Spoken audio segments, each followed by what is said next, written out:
¿cómo estás? Me da gusto saludarte el día de hoy y es un honor para mí el poder grabar este video y compartir un poco de mis conocimientos contigo, que eres alumno de la Universidad Latinoamericana de la Escuela de Medicina del campus de Cuernavaca, donde tengo el gusto de ser docente de la materia de gastroenterología y de cirugía para ustedes.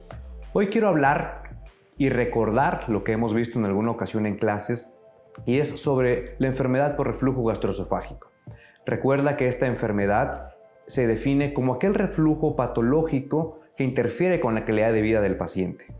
Recuerda que todos en algún momento de nuestra vida tenemos alguna sensación de reflujo, de pirosis, de regurgitación, de acidez, pero esto puede ser eventual, puede ser incluso fisiológico o puede estar relacionado con algún alimento que hayamos ingerido.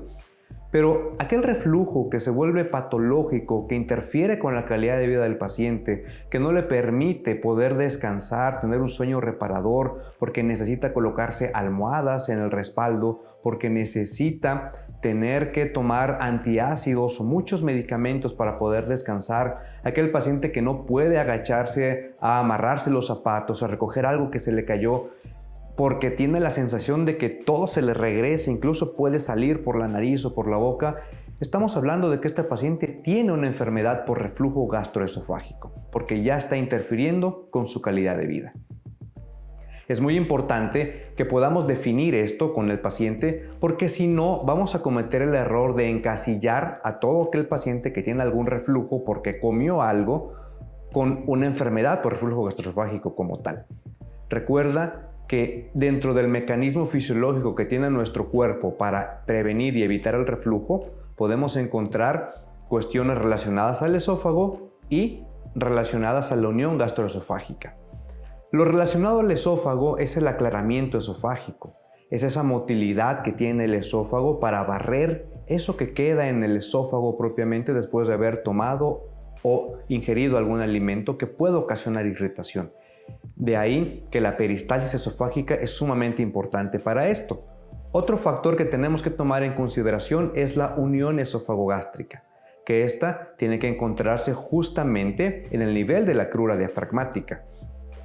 Y en ese nivel tiene que localizarse el esfínter esofágico inferior. Recordemos además que el esfínter esofágico inferior tiene que cumplir con ciertas características. Debe de tener una longitud adecuada. Esta longitud debe localizarse una parte en el tórax, un segmento en el abdomen, y tiene que tener una presión suficiente para que pueda hacer su función. Esta longitud debe de ser de alrededor de 3 a 4 centímetros. De esto, 1,5 centímetros debe de estar localizado en el abdomen, y la presión que debe de manejar es aproximadamente de 13 milímetros de mercurio. Tenemos unos puntos de corte en donde podemos decir que está fallando el esfínter esofágico inferior. Cuando este esfínter esofágico inferior mide menos de 2 centímetros, ese esfínter no funciona. Cuando ese esfínter esofágico inferior tiene una porción abdominal menor a 1 centímetro, ese esfínter no funciona. Y cuando la presión del esfínter esofágico inferior es menor a 6 milímetros de mercurio, ese esfínter no funciona.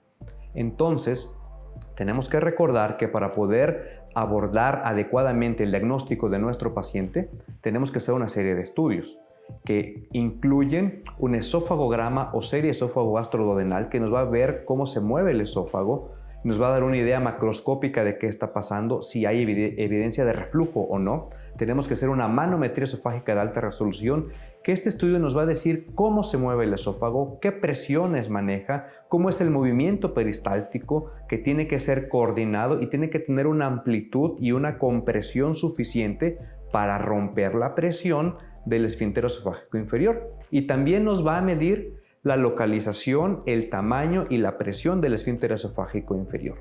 Aunado a esto, tenemos que realizar una manometría esofágica de alta resolución. Este estudio es un monitoreo continuo durante 24 horas del pH del paciente, y este pH es lo que va a tener contacto con el tercio inferior del esófago, de tal manera que el sensor se coloca a través de la narina y alcanza el tercio inferior del esófago. Y en 24 horas el paciente va a tener la oportunidad de registrar las sensaciones que tenga. Y la forma de interpretarlo es esta. El paciente puede tener una exposición normal al ácido o el paciente puede tener una exposición anormal al ácido.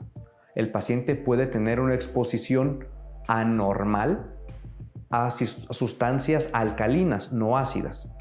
Y el paciente puede tener una exposición normal a estas. Entonces es importante saber cómo es este estudio, y el estudio se compone de un sensor y de un aparato, que es similar al de un teléfono, en el que el paciente le van a decir, cuando tengas la sensación de reflujo, le vas a apretar el botoncito. Y lo que tenemos que ver es cómo se interpreta, porque el paciente puede tener una sensación de reflujo y haberle apretado el aparatito, y al momento de interpretar el estudio, darse cuenta que cuando el paciente apretó el botón porque sintió el reflujo, el sensor no detectó un reflujo. Entonces el paciente tuvo un síntoma, pero no tuvo reflujo. Caso contrario, el sensor puede detectar el reflujo, pero el paciente no lo pudo haber sentido. Entonces, ahí tampoco hubo una asociación de síntomas. Y el tercer escenario es que el sensor haya detectado el reflujo y el paciente haya tenido un síntoma. Ese es el mejor escenario para el paciente, porque si el paciente siente pero no tiene reflujo, estamos frente a otra enfermedad totalmente diferente y el paciente no se va a beneficiar de ningún tratamiento médico para una enfermedad por reflujo, mucho menos para una cirugía. Si el paciente tuvo un evento de reflujo pero no lo sintió, tenemos que ser mucho más cuidadosos con estos pacientes, porque estamos hablando de que el paciente no está sintiendo la agresión que el esófago está percibiendo en ese momento. Y si el paciente tuvo el síntoma y tuvo reflujo, a esto le llamamos asociación de síntomas con episodios de reflujo. Y es el mejor escenario para el paciente y es el paciente que va a tener mejores resultados si se somete a un evento quirúrgico.